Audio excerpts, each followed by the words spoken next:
Innovons la Réunion, c'est à la fois un outil d'animation, un portail d'information, et ce sont également des événements permettant de mettre l'innovation à la portée de tous les entrepreneurs et de tous les acteurs qui participent à la transformation territoriale de la Réunion.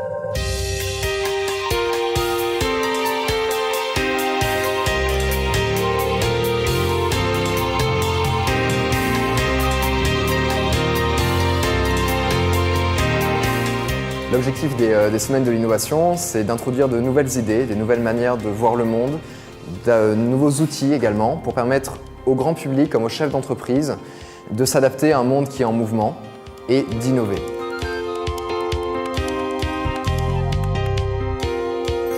Je suis venue participer à cette Semaine de l'innovation pour connaître de nouvelles techniques d'innovation, mettre à jour mes connaissances dans le domaine de l'innovation et de la création, et voir l'applicabilité que ça pourrait avoir dans mon entreprise et former aussi mon équipe pour développer notre créativité.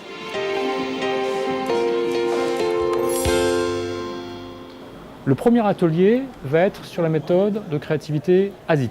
C'est une méthode que les gens apprennent en une demi-journée. Et dans cette même demi-journée, on a des sous-groupes qui vont, sur des thématiques apportées par les stagiaires, travailler directement sur les sujets de l'île. C'est qu'on n'est pas sur la théorie. On apprend la méthode sous son aspect théorique et immédiatement après, on l'applique à des exemples qui viennent des participants. Le soir de cette même journée, on va même présenter à tous les participants les sujets sous une forme assez innovante même de restitution d'idées, puisque avoir une idée c'est important, savoir la restituer, savoir la vendre, c'est encore plus important parfois.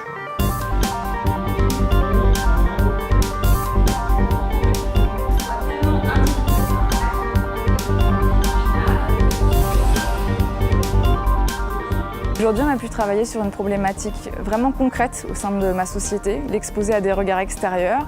Et avec une méthode finalement très simple qu'on a pu apprendre en quelques heures, on a pu trouver des solutions concrètes, innovantes et différentes de ceux auxquels on a pu penser en interne pour résoudre des problèmes concrets de la société.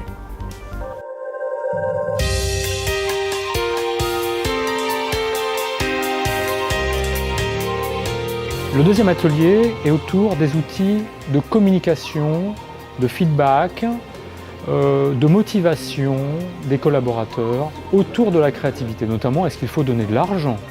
Est-ce qu'il faut, parce que c'est tabou l'argent, est-ce qu'il faut, pas? Et s'il ne faut pas, pourquoi? Et quels sont les autres leviers?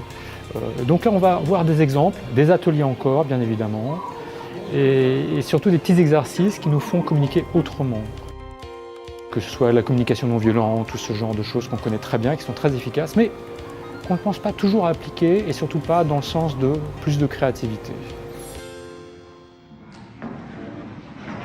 Le troisième atelier va être pour que le manager possède des outils opérationnels pour communiquer avec les donneurs d'ordre, mais aussi les collaborateurs, pour les stimuler, pour les motiver, pour organiser la créativité, que ce soit des outils connus comme le mind mapping, qui est très opérationnel et que beaucoup de gens connaissent, mais d'autres, parfois moins connus.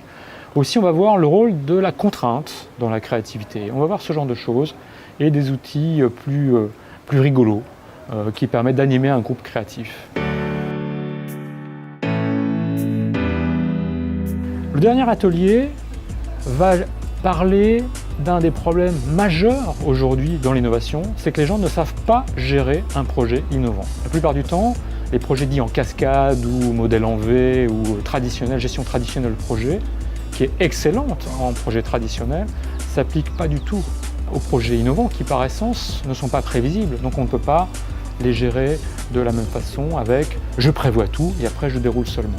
Et ça, cette gestion agile que nous avons Solid Creativity adaptée au monde hors informatique est un apport primordial et on est content de partager ça avec les entrepreneurs réunionnais.